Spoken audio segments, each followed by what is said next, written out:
المحافظة والمحافظ والناس كلها هيقولوا احنا مش مسؤولين، مع انه اي حد يقول طب ايه اللي يعمل سوق امام مدرسة يغلق كل المداخل المؤدية اليه، بالاضافة الى انه عدم وجود اي اسعافات ولا عدم وجود اي وسائل انقاذ. يعني لو اي اطفال هي في مدرسة ثانوية لكن هي حتى في حكم القانون ما زالت طفلة، وبالتالي هي لا تستطيع حتى أن تستغيث أو أن تحمي نفسها.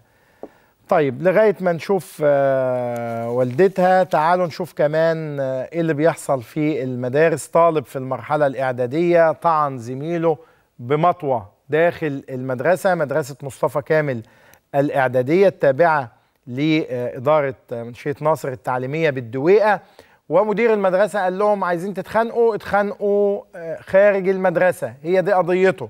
لكن أن يطعن طالب طالبا زميلا له يعني مصيبة تقوم الدنيا ولا تقعد في أي دولة في العالم.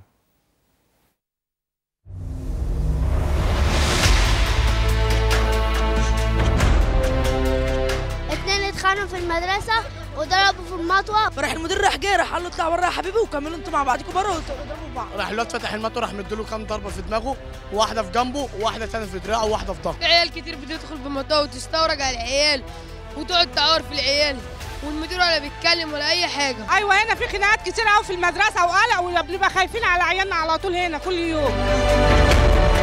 اتخانقت عشان الكوره، بيلعبوا ماتش كوره واتخانقوا زي ما اي عيل بيتخانق مع عيل يعني في المدرسه. فجه زمايله خبطوا عليا هنا، رحت جريت لقيت بيقولوا لي ده كان بيلعب كوره، طالعين فسحه في المدرسه، قلت له لعبوا كوره مع بعض فشكلوا مع بعضيهم. الاثنين دلوقتي شالوا له طحال في الرعايه المركزه، وبعد كده طلع دلوقتي بقى فوق، قعد 3 ايام في الرعايه المركزه.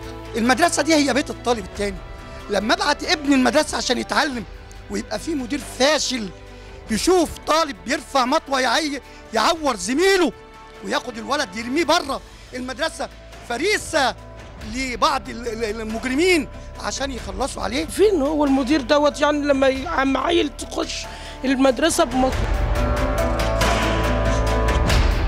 كنا بنلعب كوره ودخلنا دخله غبيه على بعض، فحصلت مشاجره بيني وبينه، فلقيته مره واحده طلع لي مطوه نغزني هنا في دراعي، فجه المدير وهو طلع يجري، جه المدير لف لي الشاشه على ايه، على كوعي، فبيقول لي اول ما شاف دوشه بره لقاه هو، قال لي طب اطلعوا بره كملوا بره، اداني بالمطوه في دماغي وراح مديني واحده، لقيت التاني بيديني بالمطوه في جنبي. المطاوي بتدخل كتير قوي في المدرسه، نص الطلبه بيدخلوا بالمطاوي، يعني مفيش يعني زي ما مفيش تعليم. انا عايز حكم طبعا يرضي بقى اللي حصل لابني ده، فما يرضيش ربنا. انا عايز ابني يقوم على حاله وعايز القانون هو اللي يتصرف معايا، انا بعد ابني مش عايزه حاجه تاني. التربيه والتعليم كده ما ينفعش ان المدرسه يخش فيها مطاوي ويتصل بتليفون يجيب عيل صاحبه والتاني والمدير يربط له دراعه ويقول له اخرج بره، يموتوا بعض بره. المتهمين اعمارهم واحد عنده 16 سنه وواحد عنده 17 سنه، واحد خدوه محبوس دلوقتي والتاني لسه بيدوروا عليه. يا استاذ وائل، كل دم طفل ضاع ففي رقبتك لما كنتش توصل صوتنا للمسؤولين ويتحاكم على راسهم وزير التعليم، ما يرجعش يقول لي احاله مدير المدرسه واحاله المشرف والاداره التعليم، لا انت تتحاكم، وزير التعليم يتحاكم، مفيش الوزير زي الغفير ومفيش حد فوق القانون.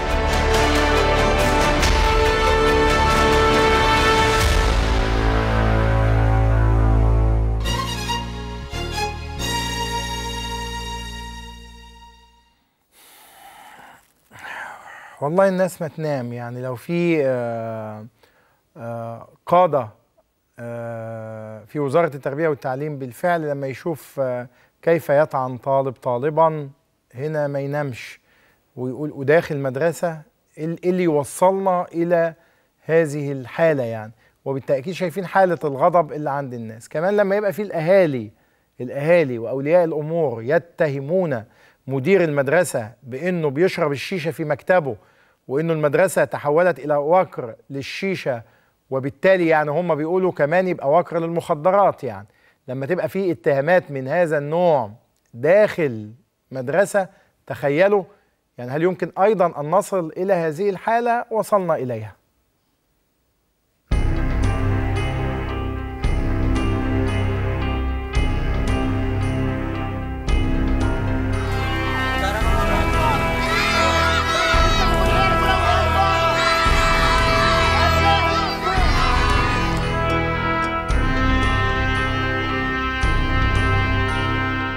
دايما المدير كان يبعت زمايلي يستفزوني اللي اصغر مني ويستفزوني ويضربوني، ولما اجي اشتكي كان يقول لي هداك بالرفد وانت اللي بتعمل مشاكل وانت قص المشاكل في المدرسه كلها.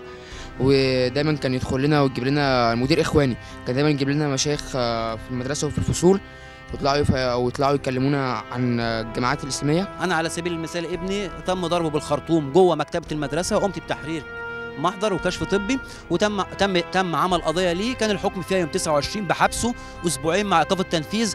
كل النت كله استغرب ازاي المدير ما يتمش حبسه 6 اشهر او سنه مع النفاذ.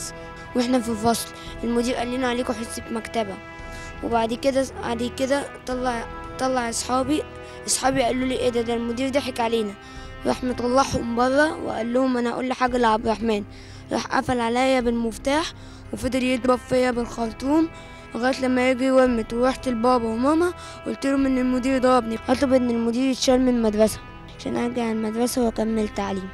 قام بتنظيف المدرسه وتصليح السباكه بمبلغ يتعدى 200 جنيه، وقال في الميكروفون انا صلحت السباكه ب 9000 جنيه. ازاي 8 حمات 9 حمات يصلحوا ب 9000 جنيه يا جماعه؟ حد يفهمني. كل ما نروح يوقف على الباب ما يرضاش يدخلنا، اثبتوا له انكم انتوا شغالين هنا. قلنا له احنا بنشتغل هنا، قال روحوا الاداره واثبتوا له انكم انتوا شغالين هنا. قلت له ماشي نروح الاداره ونثبت لك. هو قال انا مش عايزكم، لما نيجي نطلب مرتباتنا مفيش فلوس في الاداره، انتوا قاعدين هنا على تبرعات، في تبرعات ليكم فلوس، مفيش تبرعات مالكمش مرتبات. اشتغلت الاول استلمت حضانه حوالي اسبوع، وبعد كده طلعني من الحضانه قال لي انت اعمال اداريه، مسكت شؤون طلبه واعمال اداريه، وبعد كده طلعني مسكني غياب ومدرسه دين مسيحي وسكرتيره معاه في المكتب، وبعد ما خلص له اوراقه وخلص له شغل، يعني بمعنى صريح مرمطونا في المدرسه. قلت مش مشكله ده كله، المهم ان انا هتعين تعيين حكومه. بعت مذكره قال لنا انتوا مالكمش اي تعاقدات في المدرسه في الاداره. رحنا الاداره ورحنا المديريه عشان نشتكي، المديريه قالت هنبعت لكم لجنه، كل ما تبعت لجنه يشربوا شاي بالياسمين ويروحوا ومفيش اي مشكله، احنا في بيتنا وهو قاعد في المدرسه. اول لما دخلت له كان معاه ناس، وكان معاه ناس من العرب، وكانوا بيشيشوا جوه المكتب وبيشربوا سجاير، وفي ناس واحد بيدخل لهم تقريبا مخدرات جوه المدرسه، وكان دايما بيعملوا مشكله، ودايما كانوا بيضربونا. المدرس اسمه غيطان ابو جبه، كان دايما بيدخل المدرسه بالشطور وبالسنجه، ويخرج التلاميذ الفصل اللي عليه يخرجه ويروح يذبح، ودايما كان في اوقات الدراسه ياخد التاكسي ويطلع يلف بيه بره ويرجع المدرسه تاني. السنه اللي فاتت لما كان مثلا حد عايز عجل يذبحه او حاجه من الحاجات دي، كان يطلب مستر غيطان يقول لنا تعالوا ياخد الفصل معانا، ننزل تحت يذبح الذبيحه ونطلع معاه، يخلينا ما ناخدش الالعاب ويخلينا نلف المدرسه كلها ننضفها، ويجي يقول لنا بتوع النظافه طالبين فلوس اكتر واحنا ما لناش ندفع فلوس، فايه ساعدوا في تنظيف المكان. اقعد مع الولاد يا حموده، اقعد على رجلي، اقعد على رجلي، اقعد على رجلي.